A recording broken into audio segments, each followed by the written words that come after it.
Bonjour et bienvenue sur notre chaîne intitulée Un jour, un verset, un message. Notre passage de ce jour est tiré du livre de Galates chapitre 6, verset 2.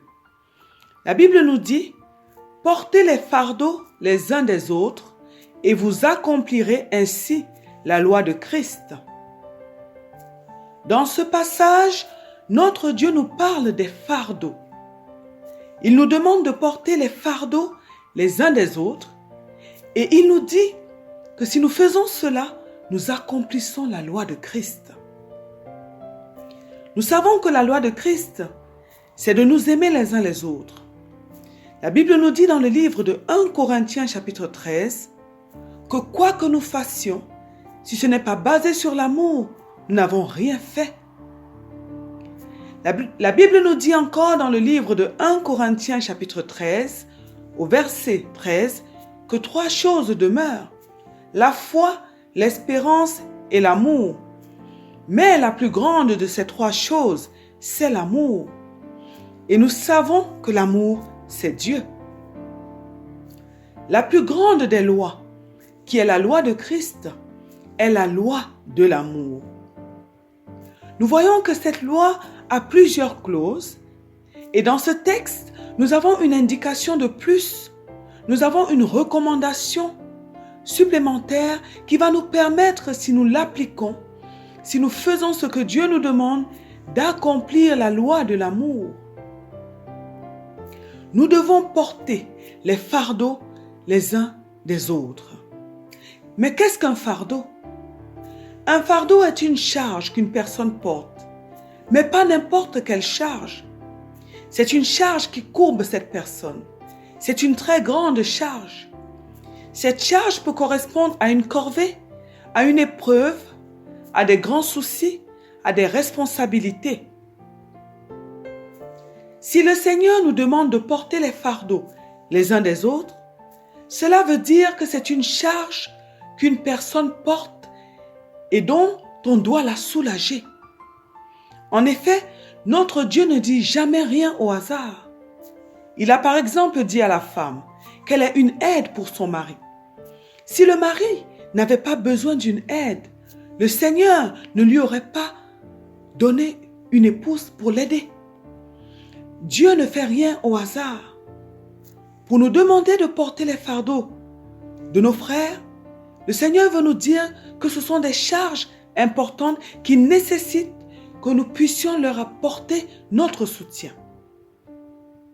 Mais le plus important est de savoir comment faire pour parvenir à aider à porter la charge de notre prochain, à porter les charges les uns des autres, à porter les fardeaux les uns des autres.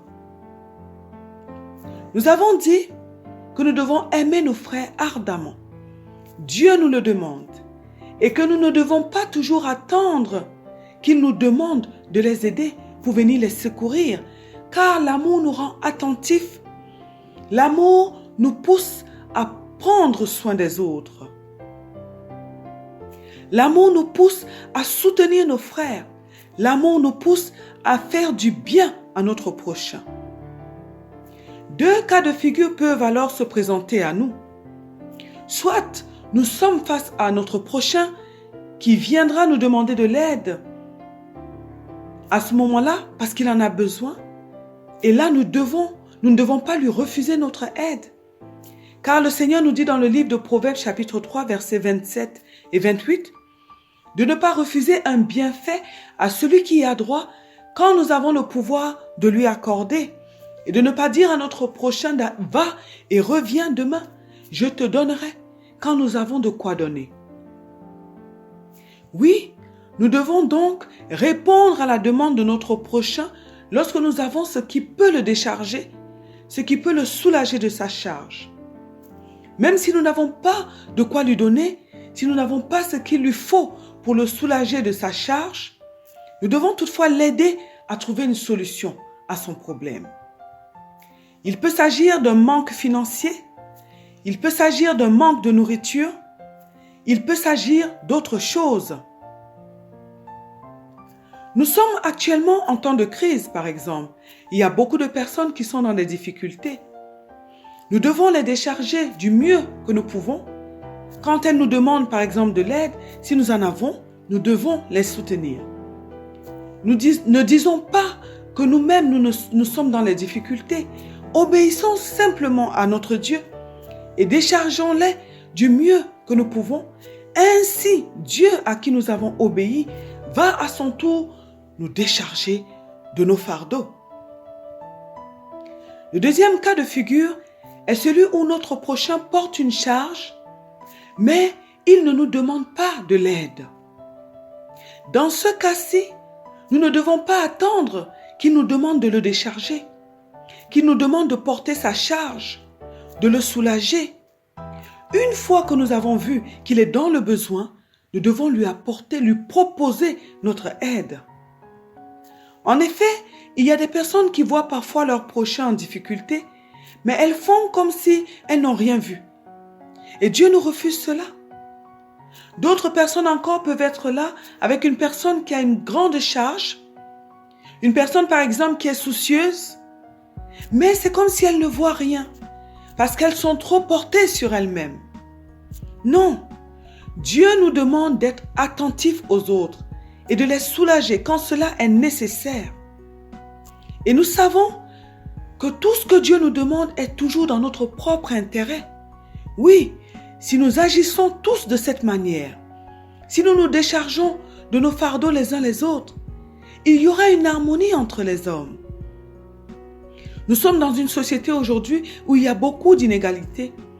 Dans plusieurs pays dans le monde, il y a les riches d'un côté et les pauvres de l'autre. Et dans ces pays-là, il n'y a pas de paix parce que les personnes souffrent. Et il finit par y avoir beaucoup de délinquance, beaucoup de violence, parce que les personnes qui n'ont rien vont utiliser la violence, vont utiliser le vol pour obtenir ce qui leur manque.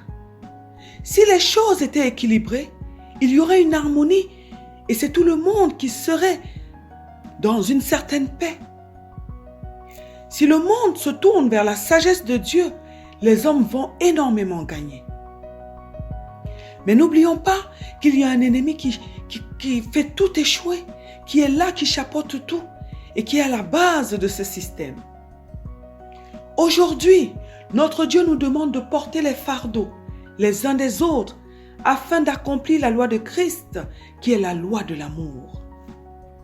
Le Seigneur veut que nous ne soyons pas des personnes égoïstes qui ne pensent qu'à elles-mêmes. Non, il veut que nous soyons des personnes généreuses, des personnes impliquées dans la vie des autres, dans le but de les décharger, dans le but de les aider, dans le but de les soutenir. De même, il ne veut pas que nous soyons de ces personnes qui profitent de ce qu'elles ont pour dominer les autres. Non.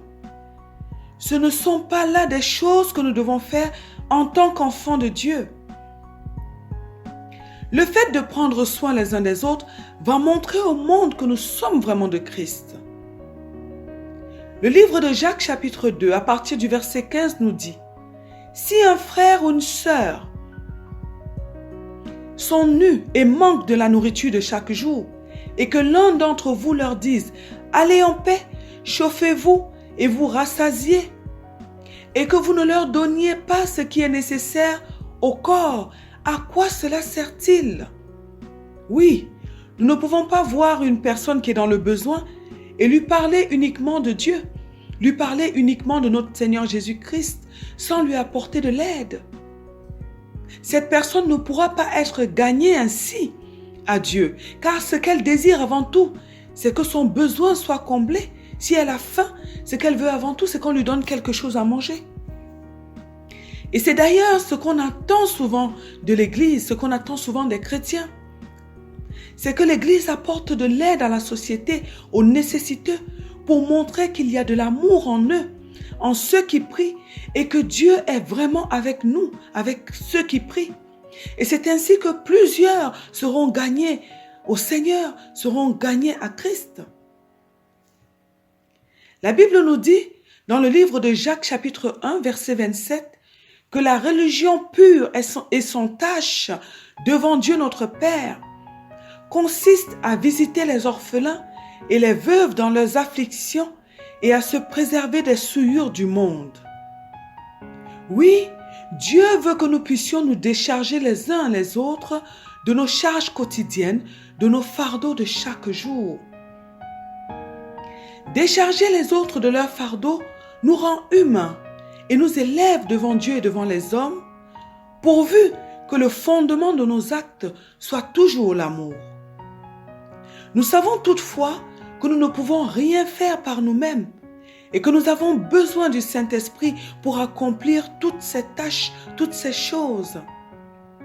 Alors, invitons le Saint-Esprit ce matin afin qu'il nous aide à être attentifs aux autres, qu'il nous aide à voir les fardeaux que porte notre prochain et qu'il nous rende capables de lui venir en aide, qu'il nous donne le courage d'aller secourir les autres. Disons-lui, Saint-Esprit, nous avons entendu la parole ce matin et nous voulons obéir à cette recommandation.